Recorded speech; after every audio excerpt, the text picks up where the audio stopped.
Hi, and welcome to Enchantment of Eternity's further analysis for Game of Thrones Season 7, Episode 4, The Spoils of War.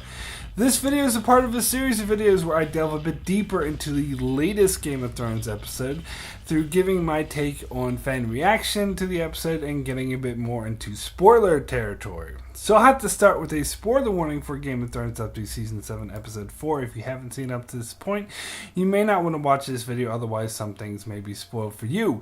But more importantly, I have to give a very serious spoiler warning for production leaks and for plot leaks for the rest of Season 7. If you haven't read these spoilers and you don't want to know what happens in the rest of the season and have that spoiled for you, you will not want to watch this video. So overall, this episode was viewed very positively. You have your detractors, as you do with any episode, but most agree that the battle sequence with the dragons was one of the most impressive, if not the most impressive one the show has ever done. However, I did notice that the episode has brought up this huge backlash against Daenerys. You know, there have been many articles released about how this shows that she's evil and turning into the Mad Queen, etc., etc.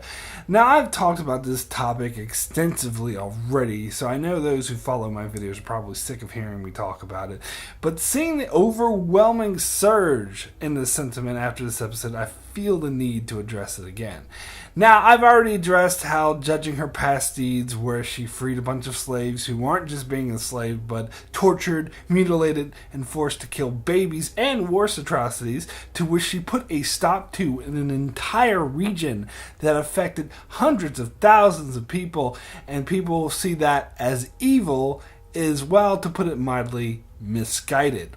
So let me now instead bring up the hypocrisy of, like, when Cersei destroys the Sept of Baelor, killing hundreds of innocent bystanders who were just minding their own business, and also she took a nun who was just doing what she felt was right by her religion in support of the poor and helpless, and locked her in a dungeon to be repeatedly raped by an undead mountain. People cheered and called her a badass. When Stannis attacked King's Landing, killing hundreds, where Cersei described the rapes and other slaughters that would occur if Stannis took the city, people cheered him as a badass. When Sansa had a man ripped apart in a gruesome death by dogs, people cheered her as a badass. When a young boy was poisoned and died a painful death at his own wedding, people cheered. But when Daenerys attacks a purely military force that recently slaughtered and plundered her closest ally using the strong weapons that she has available to her, she's evil. Oh, please, give me a break. Now, again, that's not to say I think Daenerys is a saint. She's not a saint. She's just a dynamic character, just as dynamic as Stannis or Sansa or Tyrion or Jon or any other character in the story that is doing what they think is right. Well, except for Cersei. She actually is sadistic and evil, but I digress. In fact, I find it a bit ironic that many of the same people who call her evil or the Mad Queen also criticize Tyrion's plan and say that she should have simply took her dragons to attack the Red Keep.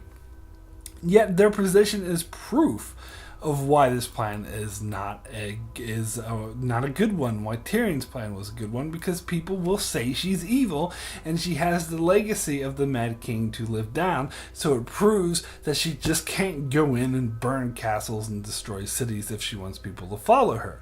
But on the other hand, Tyrion's plan was failing, so I do believe Lady Olenna brought up a good point that she needed to show her true strength in order to win the war, and she did this by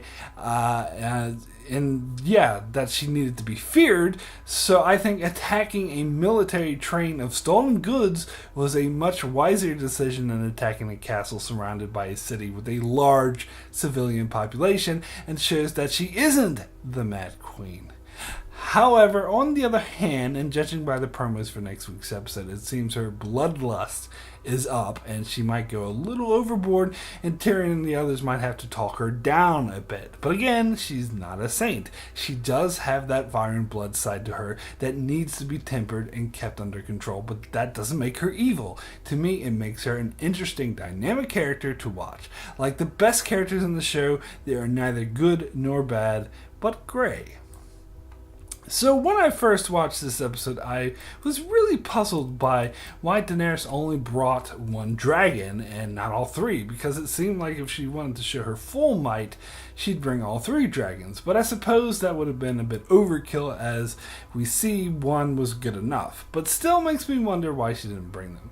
But now when I think about it, I suppose she wanted a more of a surgical strike, and she only has full control over Drogon, as that's the dragon that she rides, whereas the others would mostly follow her lead, like we saw in the Battle of Marie last season. They still kind of do their own thing, and she wanted her strikes to be a bit more precise, so that kind of makes sense to me.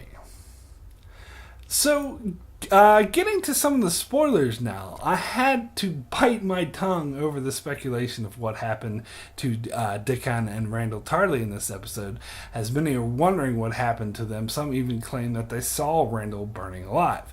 But we've known, not just from the plot leaks, but also from the production leaks, that Daenerys will line up the survivors of the battle and ask them to bend the knee to her, and we even get a taste of this in the promos for next week's episode. And we know that Randall will refuse to bend the knee, so Daenerys will have Drogon burn him alive, something that Tyrion is not at all going to be happy about. So I'm giving a bit more context now. It appears that this will be part of what has Tyrion and Varys so worried about her going off the rails, and how they want to calm her down. Personally, I actually agree with her decision to execute Randall, who betrayed his liege lord, and if he openly defies her after her victory, then execution does seem like the appropriate response. But we'll see how I feel when I actually see the episode. I personally didn't read the spoiler, but apparently she burns Dickon alive as well. I'm not sure. I guess he refuses to bend the knee as well. Killing him is a bit more iffy, as he's just like some naive young chap who wants to please his father. But I don't know. We'll see how I feel when I see how his death is actually handled. Perhaps his death will be there to make the scene a bit more morally ambiguous. However, as far as Daenerys going off the rails, perhaps she goes back to wanting to attack the Red Keep with her dragons or other such violent plans, and that's why Tyrion and Varys is like, we need to talk her down. But I don't think they will be successful. I do, in fact, think it will be Jorah who is successful in talking her down. As we know, he does return to Dragonstone in the following episode, and it makes sense that he would advise against being too violent, because he's always done so in the past, and I think she'd be more inclined to listen to him. After all, she'll be very relieved to find out that he's cured himself of grayscale, just as she commanded him to do, as I think at this point she would have had written him off. Also, I think he may give more credence for Jon's warning of the White Walkers and get her to take them a bit more seriously, as we also know that Jorah does go off with Jon and Davos to Eastwatch in the next episode. So that means Jorah needs to return to Dragonstone and leave Dragonstone in the same episode. So I think he'll return towards the beginning of the episode and leave towards the end. I don't think Dany and Jon will come to any formal alliance by the end of the episode, but as we see in the promo for the episode, Bran sends Raven warning Jon that the White Walkers are marching on Eastwatch. So Jon will want to leave to take care of it, and I believe Daenerys will let Jon leave without making any formal alliance, but she will send Jorah with him to be her eyes and ears up north, so if there really is a White Walker threat, he can tell her about it and how serious it is. Now, we also know that Gendry is returning in the next episode, and that he too will travel north with Davos, Jon, and Jorah. So that means the show needs to handle introducing Gendry and having him leave to go north in a single episode. So I am a bit skeptical that they can pull this off and make it believable. Although we do know that he and Davos have a prior relationship, as Davos saved his life, so this may help this transition along, as it's really likely meeting Gendry in the first place will be Davos' idea. As to why Gendry goes to Eastwatch with them, well, that part is still a huge mystery to me, but we'll see. Many, including myself, speculated that Daenerys would recruit Gendry to represent the Stormlands for her as Robert Baratheon's only real heir, and although Daenerys never recognized Robert as king, she would have recognized him as Lord of the Stormlands, so it makes sense she would also recognize Gendry as his heir to the Stormlands. However, if that is the case, then why does he travel north with Jon and the others? As I said, I hope this is handled well. But getting to Cersei in the Iron Bank, we do in fact see that she gets the gold at the end, but I am still skeptical that that will be enough to gain the Iron Bank's support, as it's made clear the Iron Bank likes to back a winner, a sure thing, and I think it will be made extremely clear in this episode that she is the clear loser. So I'm not sure the Iron Bank will back her gold or no gold. And for that matter, will Cersei even give her gold to the Iron Bank now that Daenerys has burned all her food and supplies? She may need that gold for herself now. But in any event, we see in the promo Cersei is still determined to win, as she says they'll face whatever obstacles are in their way. However, I think she's trying to convince Jaime about this, who apparently, we know from the plot leaks, will make it safely back to King's Landing. At any rate, I don't think Jaime will buy this. I do think it will be made clear that Daenerys has pretty much won the war in this episode. So hope we even get some scenes of her gaining the support of other houses of Westeros, who, similar to the way the Lords of the Westeros reacted after Aegon defeated the forces of the Lannisters in the Reach and the Field of Fire, will not want to face her wrath and the wrath of the dragons, so they'll just bend the knee to her, but that's just my guess. I don't think this struggle between Cersei and Daenerys will last much longer. I do think by episode 6, Cersei will be all but defeated. As I said in my previous episode review, I think she needs to pretty much be defeated in order to agree to any peace with Daenerys that we know she does do in episode 7. So I don't think this conflict will last much longer. So I suspect episode 5 to make it clear that Daenerys' victory in the loot train battle will be a symbolic victory that will spiral throughout all of Westeros. As for Jon and Daenerys, the plot leaks talk about Daenerys saving Jon from the White Walkers with her dragons, to which she'll lose Viserion to the Night King, which I'm still not looking forward to. But then after that, she will witness for herself the White Walker threat is a real one. And the plot leaks talk about Jon offering to renounce his ownership as King of the North. And I took this as meaning that he would agree to bend the knee to her and thus renounce being king, but accept being warden. But apparently others have interpreted this as him just giving up being king entirely and just passing the buck to someone else. That doesn't really make much sense to me, as that's not really solving anything, and it doesn't seem like Jon would just give up like that. Whereas him bending the knee makes a lot more sense to me, as his whole goal is to defeat the White Walkers. In fact, I think the only reason he hasn't bent the knee yet is because he's not convinced bending the knee would help end that goal.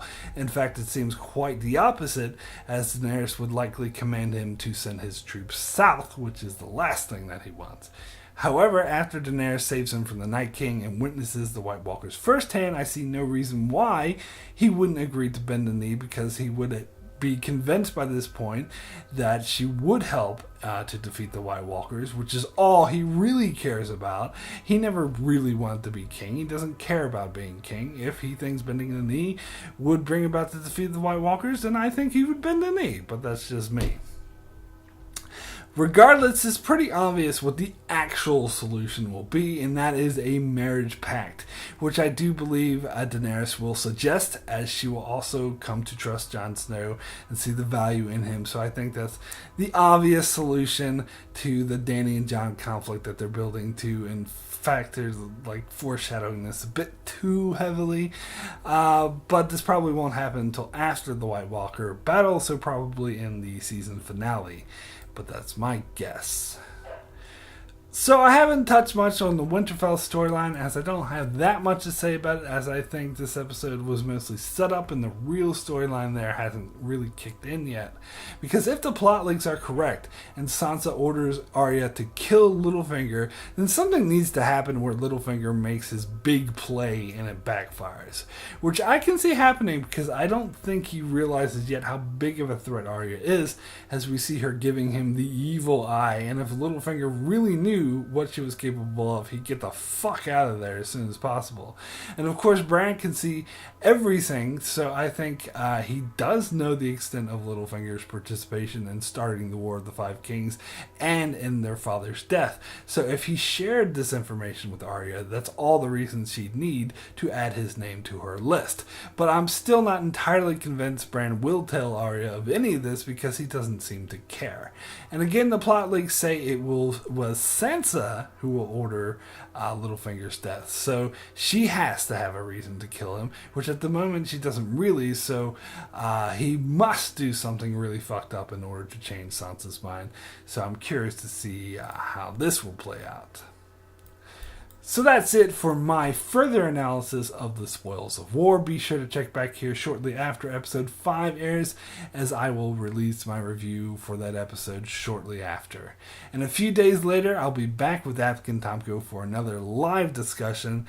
However, later in the week, I will not be doing a further analysis video for episode 5, but instead, I'll be doing an episode 6 and 7 predictions video, which admittedly would be rather similar to my further analysis videos, but with more of a focus on predictions for the final 2 episodes of season 7. So be sure to check that out, as well as I do many more videos on other shows like Star Trek, Dark Matter, and more. So be sure to subscribe so you can keep up with all of that. And thanks a lot for watching.